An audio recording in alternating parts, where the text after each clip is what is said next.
My wife stole our daughter's college money to fund her shopping addiction and wants me to take the blame. I'm stuck in between a rock and a hard place and I don't know what to do. And the problem is, I can't discuss this with anyone I'm close with for privacy reasons. I've been with my wife Andrea and my stepdaughter Cassie for 8 years now. I love them both to death, but Cassie is a very brilliant young woman.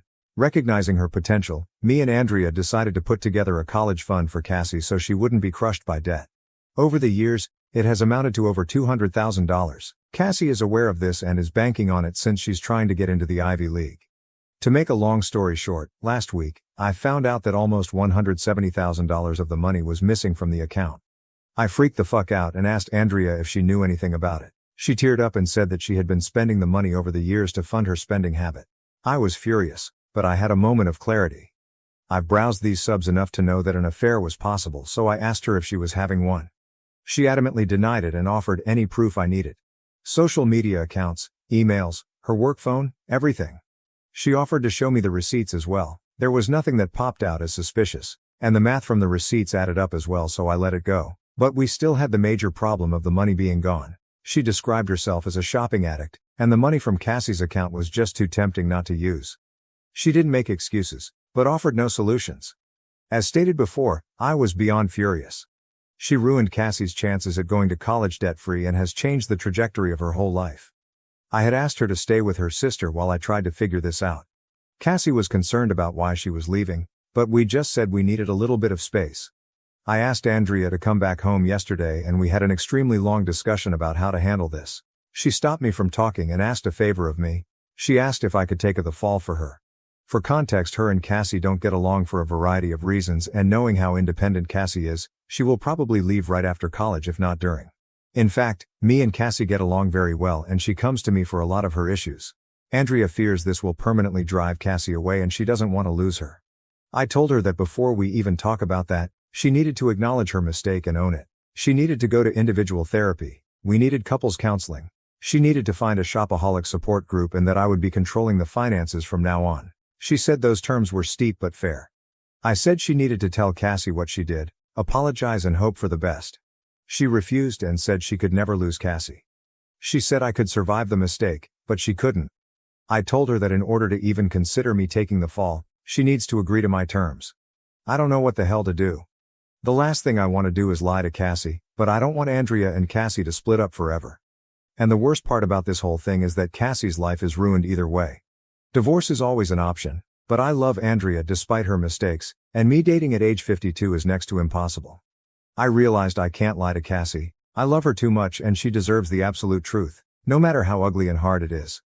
I will be talking to Andrea and telling her that we need to tell her the truth together as a condition of us staying together, or else I will initiate divorce proceedings and tell Cassie anyway.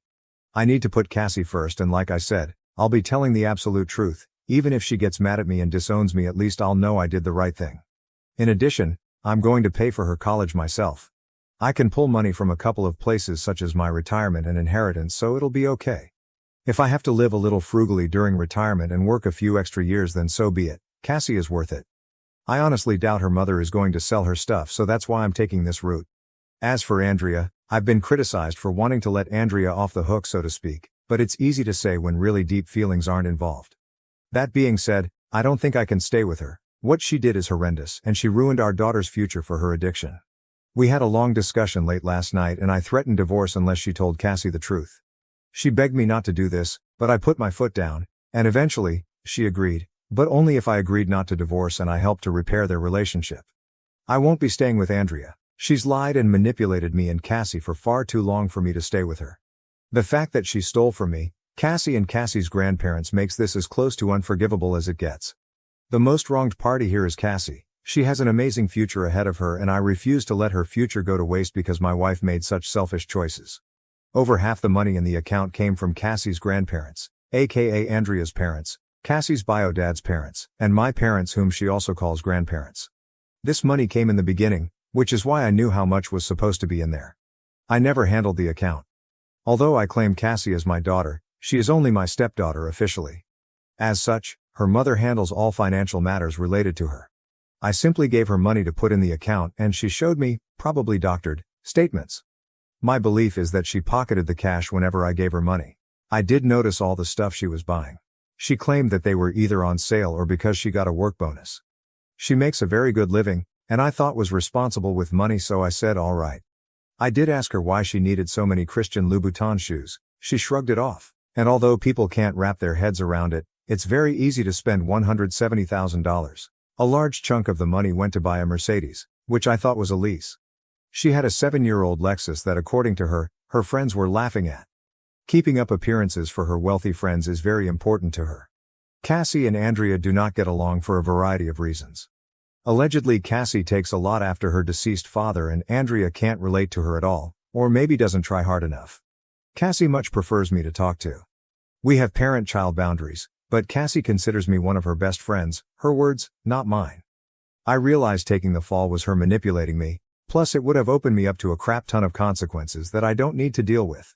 Plus honesty is always the best policy. Plus I really do love Andrea. We connect in a very deep way, but I'm still divorcing her. Later that night I talked to Andrea. She went back and forth with me on admitting to Cassie what she did. She said that she or even both of us could get loans and take care of the money then. I said she had a problem and she needed to make amends, which was a talking point from here. When I threatened her with a divorce, she agreed to tell her. So long as I don't divorce her, I guess she's afraid of losing everything. That afternoon we sat Cassie down and told her the facts. She thought we were just kidding at first, but when she realized weren't kidding, she got extremely upset. I'll spare you the details, but she and Andrea got into an extremely loud and vicious shouting match. Cassie called her some truly awful names and Andrea, while she didn't curse at her, tried to defend herself but started getting angry at the names she was being called. They were so loud, the neighbors called the police. I had to awkwardly explain the situation to them while hoping they didn't think I was some kind of wife beater. Cassie told Andrea that she never wanted to speak to her again.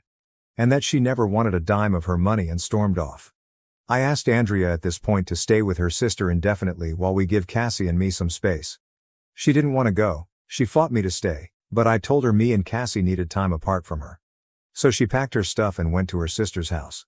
As for Cassie, she went to her room and locked the door. She let me in after I told her that her mother had left.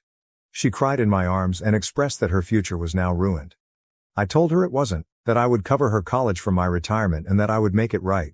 She doesn't exactly know what a 401k is yet, but she told me that she doesn't want me to work until I'm 90 like the people at Walmart just because of her. I just told her she's worth it and that you do stupid things for the people you love. She said that she would start looking for scholarships and maybe other schools where she could get a full ride since she has excellent grades and extracurriculars. I then admitted Andrea wanted me to take the fall for her and that I had considered it, but I came to my senses. She got upset with me and told me that would have been the stupidest thing I could have done. She said she wouldn't have believed I did it anyway, and it only would have made her more upset at her mother. She told me that she doesn't blame me and that she's not mad at me for the money being gone, but she is mad that I'd want to cover for her mother. I apologized for that. We talked and cuddled for a while longer before calling it a night. The next morning I get a call from Andrea's parents asking if the story was true. Cassie had told them the story and they were calling to confirm. I had the voice recordings and bank statement to prove it. They were livid, but begged me not to leave Andrea for this, and to try and help her through her addiction. I told them I wasn't sure about that yet and hung up. A while later my parents called and asked me about it. I confirmed.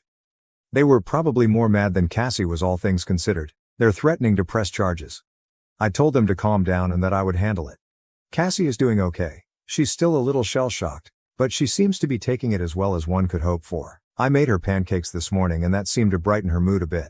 I asked her if she wants to do therapy. She said she'll think about it. I will be doing therapy for myself.